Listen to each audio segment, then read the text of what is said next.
जय हिंद आप सभी को। आप सबसे पहले ये क्लिप देखिए। Fear is a natural phenomenon like hunger and sex. Anyone who says he is not frightened is a liar, except perhaps the Gorkha. ये हैं इंडियन आर्मी के former field marshal Sam Manekshaw ji. आपने इनका नाम जरूर कहीं ना कहीं सुन रखा होगा। बेसिकली इस वीडियो में वो ये कह रहे हैं कि हर व्यक्ति का कोई ना कोई डर होता है, पर अगर कोई कहता है कि उसे डर नहीं लगता तो वो या तो झूठ बोल रहा है या फिर गोरखा है। आज हम बात करेंगे इंडियन आर्मी की एक सबसे खतरनाक रेजिमेंट के बारे में, जिसका आज पूरा दुनिया लोहा मानती है। जी हाँ, बिल्कुल सही सोचा आपने। मैं बात कर रहा हूँ गोरखा रेजिमेंट की। आइए आज के वीडियो में हम इनके बारे में शुरू से जानते हैं।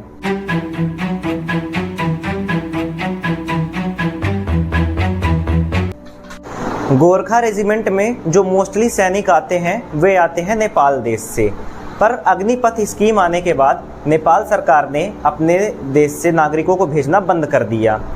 इसके उनके कुछ अपने मुख्य कारण हैं, उन्होंने ऐसा करना क्यों बंद कर दिया, इसके बारे में हम विस्तार से वीडियो में आगे जानेंगे। तब तक के लिए आप हमसे वीडियो में जुड़े रहें। अब जानते हैं गोरखा असल में होते कौन हैं। ये है नेपाल की एक पहाड़ी जाति जो लड़ने में बहुत ही ज़्यादा माहिर होती है। ये फिजिकली और मेंटली बहुत ही ज़्यादा स्ट्रॉन्ग होते हैं। अंग्रेज़ों ने गोरखाओं की यह खूबी बहुत पहले ही नोटिस कर ली थी। इनकी साहस और वफादारी के किस्से भी बहुत ज़्यादा फेमस थे उस टाइम पर। इसीलिए अंग्रेज़ों ने इन्हें अपनी आर्मी में भर्ती करना चालू कर दिया था। 1814 तक आते आते ईस्ट इंडिया कंपनी ने इंडिया में काफ़ी हद तक अपना कंट्रोल जमा लिया था। अब उनका मन था कि बॉर्डर एक्सपेंड करे जाएं, दूसरे देशों में भी जाया जाए। इसीलिए उन्होंने नेपाल की तरफ रुख किया। लेकिन नेपाल पर पहुंचते ही उनका सामना हुआ गोरखाओं से। गोरखा खुखरी लेकर टूट पड़े। खुखरी एक धारदार हथियार होता है जो साइज में करीब 16 से 18 इंच का होता है। यह एक प्रकार का चाकू होता है जो थोड़ी सा कर्व शेप में होता है। ये बहुत ही ज़्यादा खतरनाक होता है। गोरखा खुखरी चलाने में बहुत ही ज़्यादा माहिर होते हैं। अंग्रेज़ों ने ऐसा युद्ध कभी नहीं देखा, लेकिन अंग्रेजी सेना काफ़ी बड़ी और मॉडर्न वेपन के साथ थी। गोरखाओं का ज़्यादा दिन टिके रहना मुश्किल था, पर उन्होंने अंग्रेजी सेना का बहुत ही ज़्यादा नुकसान कर दिया था। अब ज़्यादा नुकसान न हो, इसीलिए नेपाल के राजा और अंग्रेज़ों के बीच 1815 में एक संधि हुई जिसका नाम था सुगौली संधि। इस संधि में मेनली 3 बातें तय हुई। पहली कि नेपाल के कुछ हिस्सों को ब्रिटिश भारत में मिला दिया जाएगा। दूसरा, अंग्रेज़ों का एक प्रतिनिधि काठमांडू में राज्यसभा में अंग्रेज़ों की तरफ से पक्ष रखने के लिए रहेगा। अंग्रेज गोरखाओं से काफ़ी हद तक परिचित हो चुके थे, इसीलिए वे उन्हें अपनी आर्मी में भी रखना चाहते थे ताकि आने वाले युद्ध में अंग्रेज़ों का पक्ष काफ़ी ज़्यादा मजबूत हो सके। इसीलिए उन्होंने तीसरा पॉइंट ये रखा कि अब से गोरखाओं की अंग्रेज़ों की आर्मी में भर्ती चालू हो जाएगी। गोरखा ने अंग्रेज़ों की तरफ से काफ़ी सारे युद्ध लड़े, जिनमें से 1857 का पहला स्वतंत्रता संग्राम भी शामिल है, जहां पर गोरखा अंग्रेज़ों की तरफ से लड़े क्योंकि वे तब अंग्रेज़ों की आर्मी में थे। इन्होंने अंग्रेज़ों की तरफ से 2 विश्व युद्ध भी लड़े, जिसमें से उन्होंने बहुत अच्छा प्रदर्शन किया। इसी वजह से अंग्रेज़ों ने उनका नाम दिया मार्शल रेस। 1947 में जब भारत देश आज़ाद हुआ तब भारत, नेपाल और ब्रिटेन के बीच एक एग्रीमेंट साइन हुआ। इस एग्रीमेंट को गोरखा सोल्जर पैक्ट के नाम से भी जाना जाता है। इस एग्रीमेंट में जो मेन बात तय हुई थी उसमें यह था कि 10 गोरखा रेजिमेंट में से 6 भारत को दे दी जाएंगी और बाकी बची 4 ब्रिटेन के साथ रहेंगी। प्रेजेंट में भारत के पास 7 गोरखा रेजिमेंट और 39 बटालियन हैं। इस एग्रीमेंट में कुछ और भी बातें तय हुई थी, जैसे कि पहला, भारतीय और ब्रिटिश सेनाओं में गोरखाओं को समान अवसर, समान लाभ, रहने के लिए प्रॉपर शेल्टर और उनके साथ कोई भी भेदभाव नहीं किया जाएगा। इसमें दूसरा पॉइंट था कि भारतीय और ब्रिटिश सेनाओं में जो भी नेपाली सिटीजन जा रहे हैं उनकी सिटीजनशिप चेंज नहीं की जाएगी, वे नेपाली सिटीजन के तौर पर ही काम करते रहेंगे। तीसरा पॉइंट था कि उनकी सभी धार्मिक और सांस्कृतिक भावनाओं का ख्याल रखा जाएगा। चौथा पॉइंट था इनको समान वेतन और रिटायरमेंट के बाद पेंशन भी दी जाएगी। इसका अगला पॉइंट था कि हर 3 साल में इनको एक लंबी छुट्टी दी जाएगी ताकि ये अपने देश जाकर अपने घर वालों के साथ, अपनी फैमिली के साथ अपना टाइम स्पेंड कर सकें। आइए अब जानते हैं नेपाल के नागरिक इंडियन आर्मी कैसे ज्वाइन कर सकते हैं। वे या तो सैनिक के पोस्ट पर या फिर अधिकारी पोस्ट पर अप्लाई कर सकते हैं।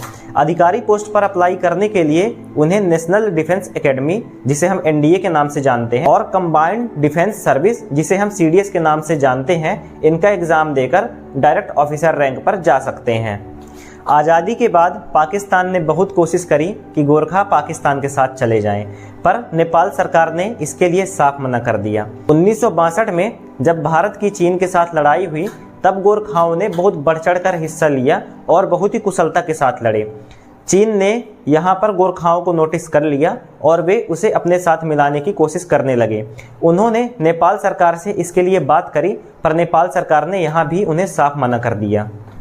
अब जानते हैं भारत के लिए हुई मेन प्रॉब्लम के बारे में। आखिरकार क्यों नेपाल सरकार ने गोरखाओं की भर्ती पर रोक लगा ली। गोरखा रेजिमेंट में 2/3 सैनिक नेपाल से आते हैं, बाकी बचे 1/3 सैनिकों की भर्ती इंडिया में ही की जाती है, जिनमें से उत्तराखंड, हिमाचल प्रदेश, मेघालय, असम, दार्जिलिंग ये मेन इलाके हैं। वहीं नेपाली गोरखाओं की बात करें तो इसके लिए भारत, यूके, नेपाल तीनों देश मिलकर एक तारीख फिक्स करते हैं। उस तारीख पर नेपाल पे फिजिकल और रिटन एग्जामिनेशन कंडक्ट कराए जाते हैं। एग्ज़ाम में क्वालिफाई करने वाले स्टूडेंट्स को फिर तीनों देशों की आर्मी में भर्ती कर लिया जाता है। नेपाल में बेरोजगारी और आर्थिक मंदी की समस्या बनी रहती है। ऐसे में भारत में काम कर रहे सैनिकों की सैलरी और रिटायर्ड ऑफिसर्स की पेंशन वहाँ के लोगों के लिए और इकोनॉमी के लिए बहुत ही ज़्यादा इम्पोर्टेंट रहती है।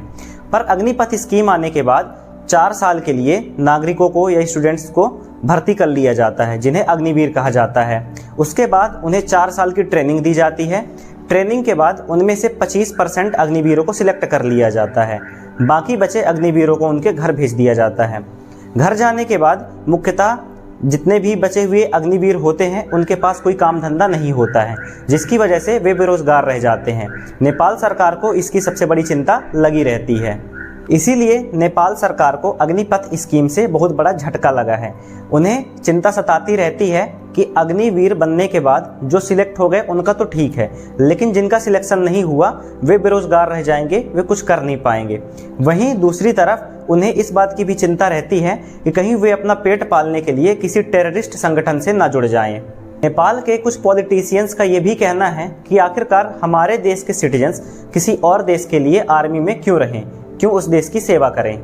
नेपाल के विदेश मंत्री नारायण खड़का ने नेपाल में भारत के एम्बेसडर नवीन श्रीवास्तव को बताया कि अग्निपथ स्कीम 1947 में हुए गोरखा सोल्जर पैक्ट के खिलाफ है। वे इसलिए ऐसा कहते हैं क्योंकि 1947 में हुए गोरखा सोल्जर पैक्ट में पेंशन की बात कही गई थी, पर अग्निवीरों के लिए किसी भी पेंशन का कोई जिक्र नहीं है। हालांकि भारत सरकार ने इस मुद्दे पर अभी तक अपना कोई स्पष्टीकरण नहीं दिया है। इस मुद्दे पर आपके क्या विचार हैं, कमेंट सेक्शन में ज़रूर बताएं। अगर आपको वीडियो ये पसंद आया हो तो लाइक करें, शेयर करें और ऐसे ही इन्फॉर्मेटिव वीडियो के लिए हमारे चैनल को सब्सक्राइब करें। धन्यवाद।